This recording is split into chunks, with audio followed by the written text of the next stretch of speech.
This Saturday in Charlotte, we saw a close-fought match between two teams that are close together in the Eastern Conference, only to come out with another draw. My name is Maxwell. This is Crown Breakdown. Let's get in it.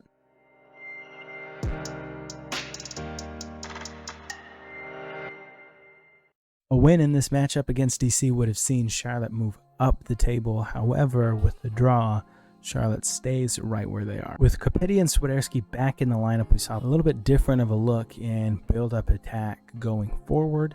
There was a lot more long balls with Kopetti as that outlet that we're not used to seeing when Swiderski is the lone striker in the system. Charlotte controlled possession for most of the match, had a high number of shots for Charlotte team. They ended up with 14. All of the shots were coming from decent areas, but a lot of blocked shots. Finishing just wasn't quite there for Charlotte on Saturday. Now, my three main takeaways from this match against DC were that DC United's defenders were getting away with a lot of physical play against Kopetti and later Ajimang. There was a lot of pulls that went uncalled, a lot of physical battles that they won. DC United's center back, Donovan Pine, was probably the best player of the match with 24 defensive actions. That's a whole lot. And a lot of those coming from cutting out long balls coming into Enzo Kopetti. He did really good at shutting him down. The center backs for DC United cut out a lot of shot opportunities, kind of that last pass shot in the box. They were really good at stopping that, unfortunately for Charlotte. Second big takeaway is that Charlotte FC is still having troubles around and in the final third with decision making and taking shots. They're either taking shots when they should be passing or trying to pass when they should take a shot, and it's leading to a lot of missed chances for Charlotte FC. And my third takeaway of this match being that Charlotte FC's build-up play continues to be some of the best that we've seen all season. This last stretch of games, the team seems to really understand what Latanzio is wanting them to be doing in the build-up. There's a lot of fluid movement, a lot of good runs going forward. The passing is really good until it comes to that final ball in or taking the shot. Now let's jump into some of these clips. First, I want to show you how DC was really getting away with being really physical with our forwards and shutting down our long ball. Here in the 24th minute is a good shot of what I'm talking about, of Donovan Pines shutting down Enzo Kopetti and really grabbing. He's getting away with a lot with this ref that, another ref probably would have called. So this one is coming from the 24th minute, long ball over the top. I mean, the amount of times that he gets grabbed here. Let's take a look at this replay. But he's holding him. I mean, that very first one probably could have been a yellow card, but then it's again and again shutting Enzo down.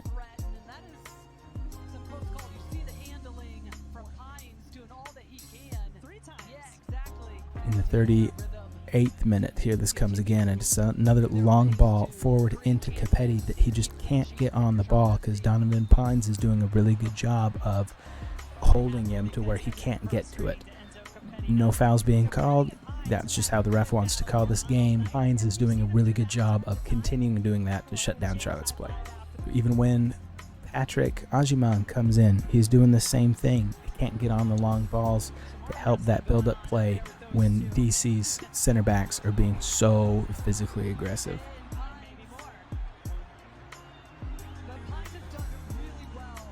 Let's take a look at some of Charlotte's finishing struggles in this game. A lot of these were coming from Brant Bronico. Unfortunately, he was getting in some really good places, but just can't get the ball off. Starting in the 4th minute, that it's a good build-up play, but once the ball gets crossed into the box to Bronico,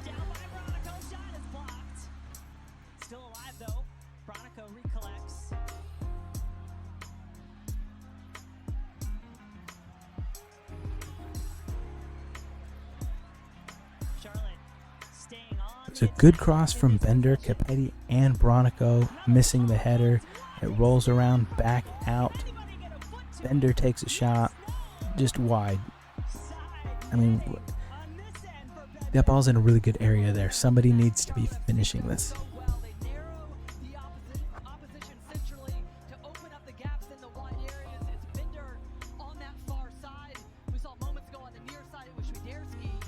And then they have runners in the box, and it's so difficult for DC United to clear this. The scramble Brant Bronico in the 8th minute. Now this one I think is the most unfortunate for Charlotte. That when this ball gets to Bronico right here, he takes a little bit too big of a touch and then shoots the ball. However, Enzo Capetti is in a very good spot right outside. He does not have a defender on him. From the replay, we can see that he is on sides here. Bronico takes a shot, gets a deflection, bounces off his hands. It's iffy, you know. Sometimes they call that a handball, sometimes not because of the deflection. But however, from the replay here, Bronico takes the shot when this would have been an easy lay-in for Capetti. And it wasn't just Bronico or Bender this time. Breck Diagara, who I'm really a fan of so far with his passing and his technical skill, he gets the ball for a shot attempt twice here, and neither one of them get it on target. The first one is blocked. The second one, by the time it comes back around to him here, he shoots it wide.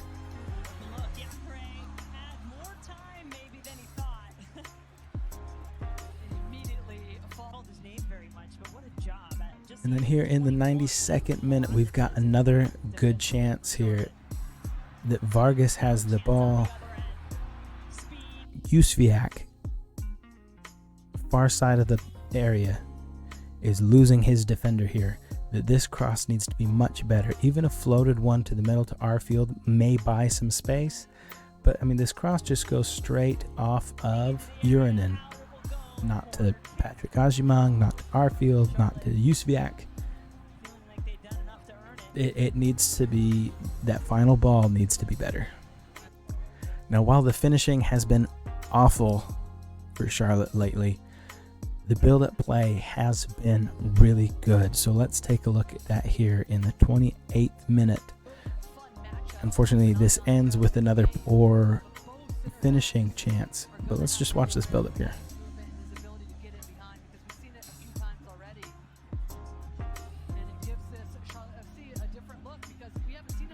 They do very well playing out of the back, under pressure. The passing is really good.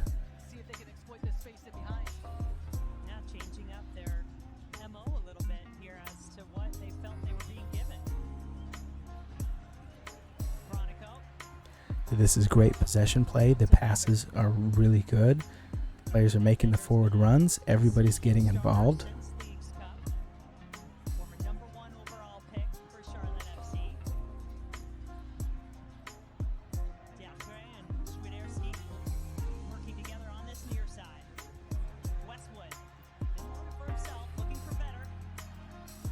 That's a really good run from Nathan Byrne there to open up some space for Bender right here. But as Bender gets this ball into the box, it does take a deflection, falls right to Bronico, who takes 6 steps before pulling the trigger and taking the shot. 6 steps between his first touch on the ball and when he shoots it. You don't have time for that. You gotta shoot the ball.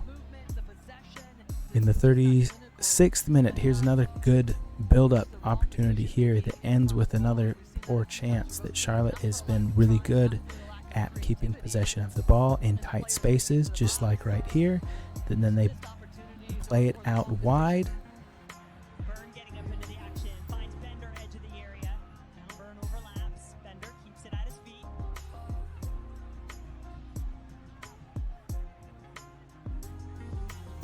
Again, beating players in tight areas, that they were getting that, and then just a poor cross.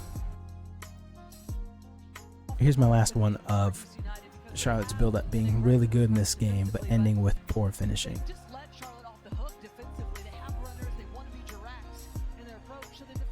But they're playing around all the defenders.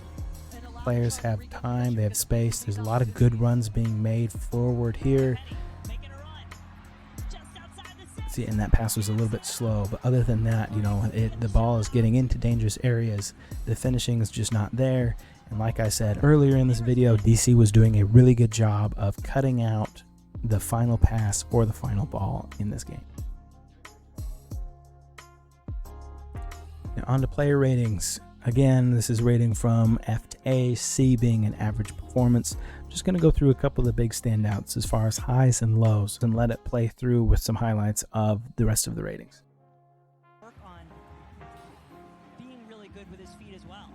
Having that as an option. Capetti, did he time it right? Let's see Enzo Capetti in the area, outside of the foot, out of bounds. Corner. And he's causing all sorts of problems. The movement, the time. This season, such an experienced Canadian national team player. Some tight connections. Byrne getting up into the action. Finds Bender edge of the area. Now Byrne overlaps. Bender keeps it at his feet. Former #1 overall pick for Charlotte FC. Diacre and Swiderski working together on this near side. Keep possession because the three in the midfield, Swiderski, Bronico, Westwood, the experience, the quality on the ball, the rotations to be able to get. Ashley Westwood did a really good job. Again, the captain, he's always got a solid performance. He is the orchestrator for this team. A lot of good passing, a lot of good long balls from Westwood today. Had Bender's name all over it. And nice run here. Fajardo kept it alive somehow. Benteke.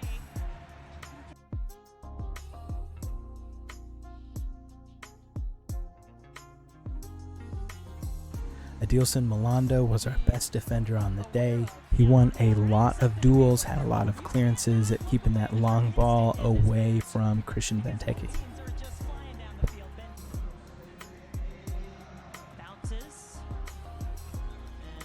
And eventually goes out, but it does go off of a Charlotte. Christian Klina did a really good job in this game. He had a lot of sweeper actions, which we're not used to seeing him do, coming outside of the box to make a defensive action. Clean sheet for Klina, that's always going to be a good day. Gets the shot off, but it is right at 6 saves on the day. That one looks like it just ricochets off his chest. That one was coming in quickly, and then on the other end, a dangerous ball in for Bender. Good pace. Soares perhaps to start the attack, but that he does. Out to Mira. Arfield, does he have another late goal off the bench for Charlotte FC? Uzviak, oh, gets it back inside.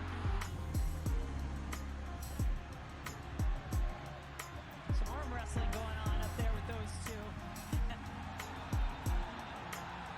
And now a chance on the other end.